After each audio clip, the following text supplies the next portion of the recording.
Bienvenue sur Lithothérapie & Co. Je m'appelle Jade, je suis lithothérapeute et dans ce podcast, nous allons découvrir ce qu'est la lithothérapie. Si vous vous demandez ce qu'est la lithothérapie, ce qu'elle apporte et comment utiliser les pierres au quotidien, alors vous êtes au bon endroit. Toutes les semaines, je vous offre des conseils et astuces pour vous aider à mieux la comprendre et à l'implémenter dans votre quotidien pour un meilleur équilibre de vie. Alors, prêt à mettre en avant votre bien-être grâce aux pierres ? À devenir plus aligné et à gagner en sérénité ? C'est parti pour l'épisode du jour.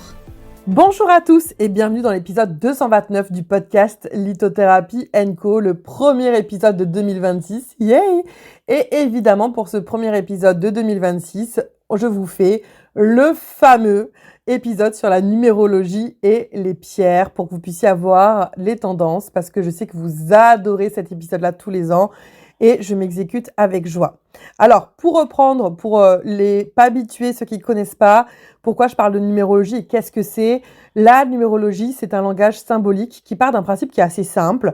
Chaque chiffre porte une vibration, une énergie.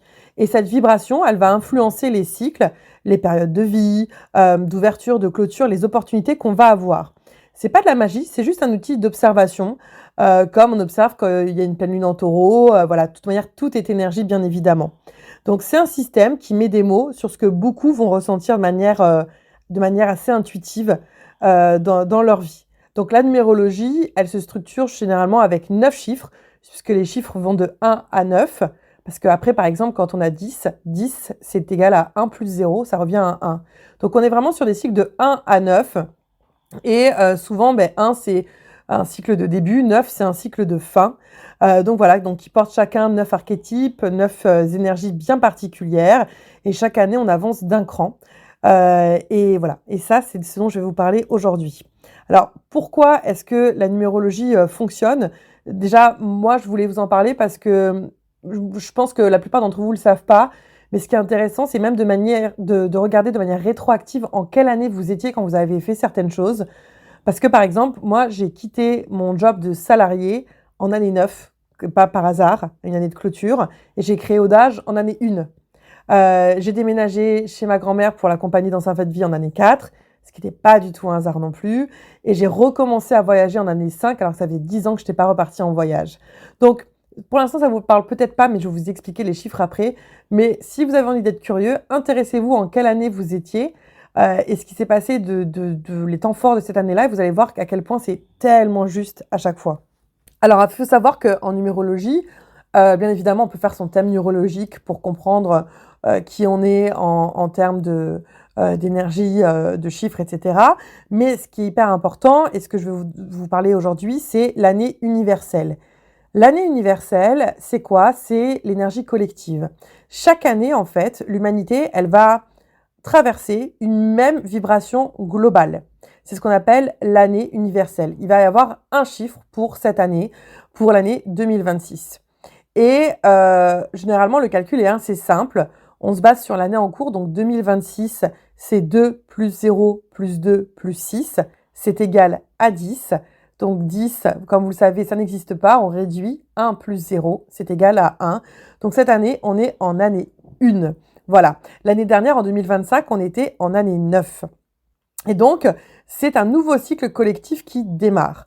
Donc pour rappel, en 2025, on était en année 9. C'était une année assez chaotique pour tout le monde. Fin de cycle, on clôture, on coupe. Symboliquement, c'était une année de bilan, de tri interne, externe, de clôture karmique, de libération émotionnelle, de prise de conscience, de détachement. Bref, l'année 9, c'est des années qui sont souvent assez lourdes, assez denses. Et je pense qu'on a tous vécu 2025, qui était en année 9, de cette manière-là. Là, on arrive sur une année 1. L'année 1, c'est génial parce que c'est une renaissance collective. On redébute un nouveau cycle de 9 ans. On remet le pied sur la ligne de départ. D'où l'important, les amis, de bien avoir semé en année 9, couper ce que vous deviez couper. Si c'est pas le cas, faites-le là maintenant, vu qu'on est encore en début d'année, mais de vraiment couper ce dont vous voulez plus pour ce nouveau cycle qui arrive. que ce soit les personnes, les situations, les émotions. Là, c'est le moment. Parce que là, en année 1, avec 2026, c'est vraiment cette énergie de, comme je vous l'ai dit, de nouveau départ, d'élan, d'initiative, cette énergie de remise en route, des projets, de la vision sur le long terme, de leadership aussi, d'affirmation de soi, de courage, de s'exposer, de rayonner, de renaissance personnelle après la purge de l'année 9, de choix qui vont nous permettre de structurer les prochaines années. En fait, on pose les fondations tout simplement pour ce prochain cycle qui arrive, de motivation, de dynamisme, d'énergie brute. Donc, on construit vraiment la direction, on plante le décor, on dit oui à tout ce qu'on veut et non à tout ce qu'on veut pas. Donc voilà, et ça c'est important. Donc pour vous accompagner dans cette année 1, vous savez, moi les pierres que j'adore en année 1, c'est la citrine pour ce rayonnement, le fait d'oser, de passer à l'action, le jaspe impérial pour enfin prendre sa place, être l'impératrice de sa vie, le quartz hématoïde jaune, bref, toutes les pierres qui vont être jaunes vont pouvoir vraiment vous accompagner dans cette année 1. On peut aussi prendre par exemple un grenat si on a envie de se reconnecter à son feu intérieur et de matérialiser, ou une hématite par exemple, pour nous permettre de matérialiser les choses aussi et nos projets. Hein. Donc ça, c'est vraiment cette énergie de l'année 1 qui arrive. Donc autant vous dire que moi, après cette année 9, j'ai trop envie. Après, ce qui joue aussi, donc là on a vu cette année collective, mais on a aussi notre année personnelle. C'est-à-dire que chaque an, la Terre va avoir son énergie, sa vibration qui va donner une tendance, mais vous avez aussi un chiffre qui vous appartient. Donc moi, par exemple, l'année dernière, j'étais en année 7 dans cette année 9. Et si on est une année 7 dans une année 9, ou si on est une année 1 dans une année 9, ou si on est une année 9 dans une année 9, c'est pas du tout la même chose et c'est pas du tout les mêmes énergies. Donc ça va être important que vous sachiez, vous, quelle est votre année personnelle. Donc je vais vous expliquer comment on la calcule.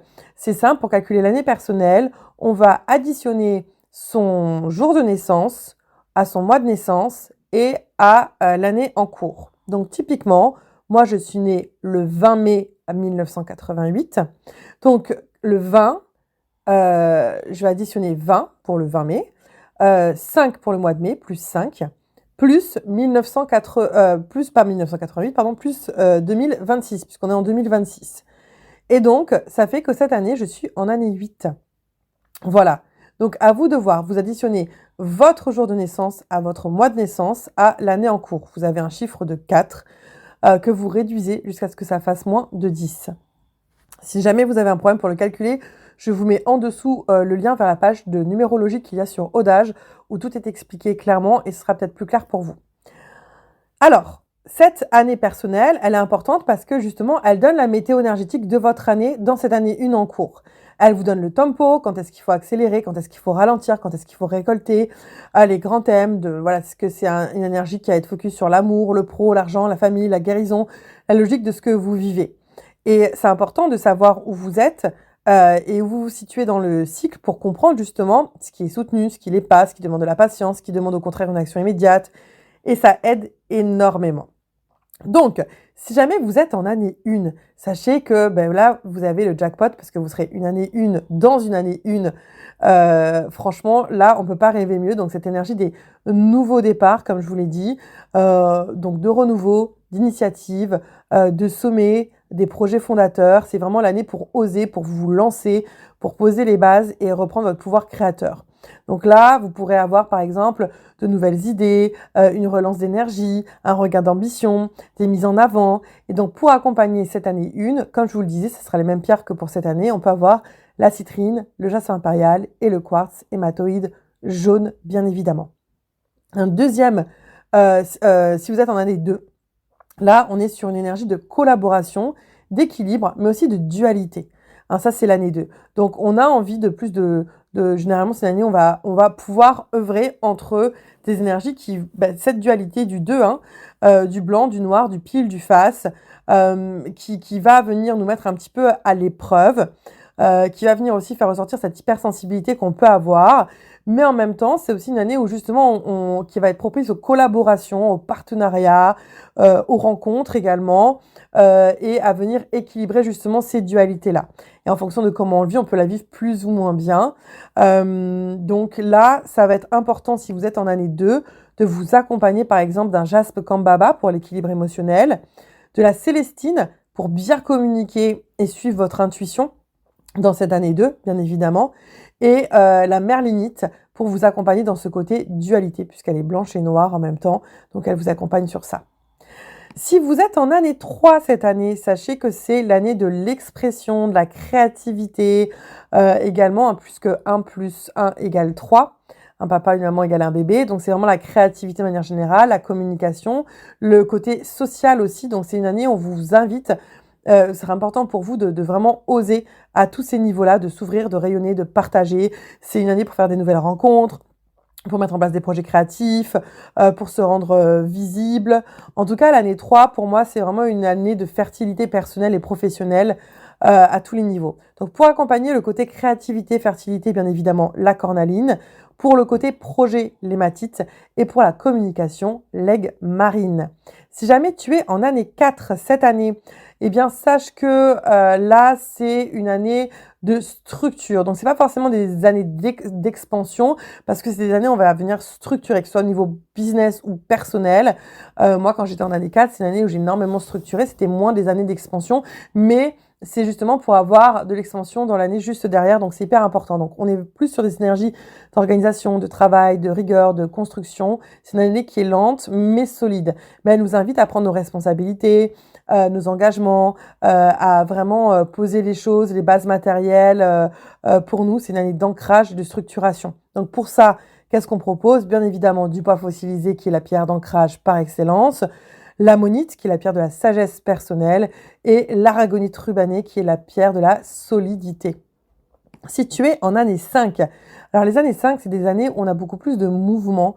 C'est une année de libération, donc elle peut être vécue pareil de certaines manières en fonction de comment vous avez planté les graines auparavant, mais de mouvement, d'indépendance, de liberté aussi.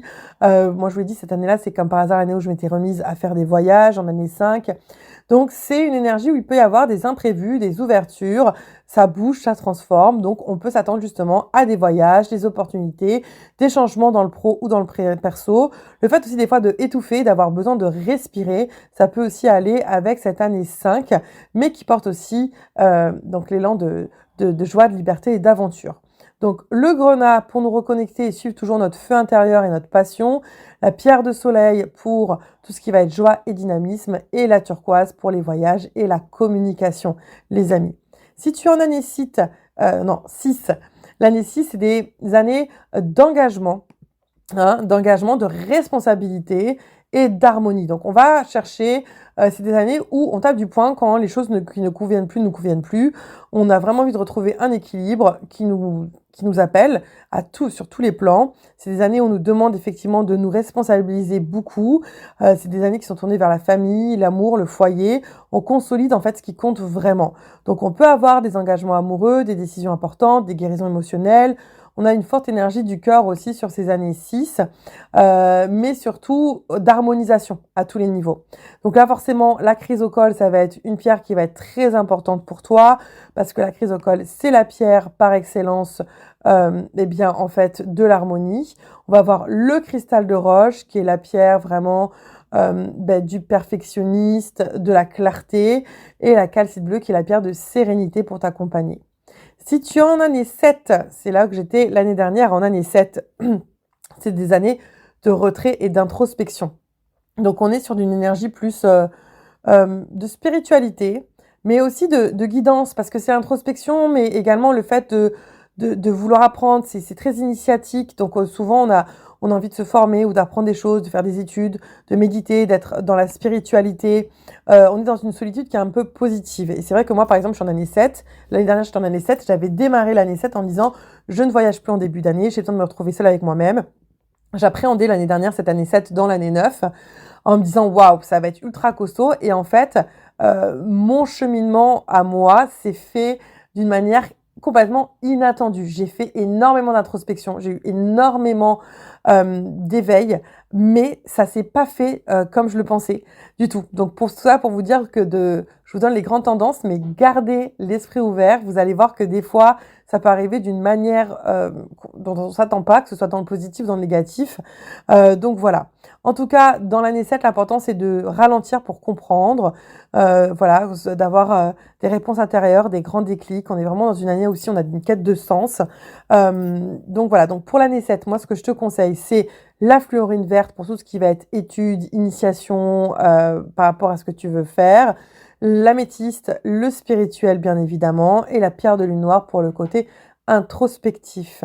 L'année 8, et qu'est-ce que je peux vous dire que je suis contente, moi, cette année d'entrer en année 8. Oh là là, l'année 8 dans une année 1, ça va être magique, magique. Donc l'année 8, c'est la puissance et la récolte. Si tu as bien semé tout au long des 7 années avant, l'année 8, c'est une année où tu peux vraiment récolter pas mal de choses. C'est une année d'abondance, de réussite matérielle, d'expansion personnelle et professionnelle. On récolte ce qui a été semé. C'est une année où on peut beaucoup, beaucoup matérialiser aussi. Donc, on peut s'attendre à de nouvelles ressources, à des réussites pro, à avoir un leadership qui explose, à avoir des décisions de pouvoir qui doivent se prendre. Bref, c'est une super année. Donc, pour accompagner cette énergie de l'année 8, bien évidemment, l'opale verte, qui est la pierre de l'abondance par excellence, l'agate mousse, qui est aussi une pierre de croissance, et la citrine pour le rayonnement. Et enfin, si tu es en année 9, eh bien, tu es dans une année de fin de cycle, même si tu es en année 1, qui est une année de début de cycle. Mais peut-être qu'elle sera du coup moins douloureuse à vivre cette année 9 pour toi en 2026. Parce que oui, comme je te l'ai dit, les années 9, c'est des années de clôture et de libération. Donc, on est sur une énergie de fin de cycle, de tri, de transformation.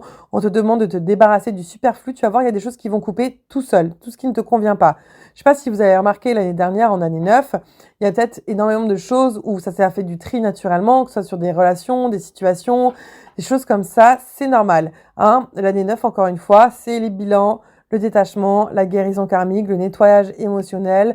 Donc, la pierre de l'année 9, c'est vraiment l'obsidienne pour couper, pour libérer.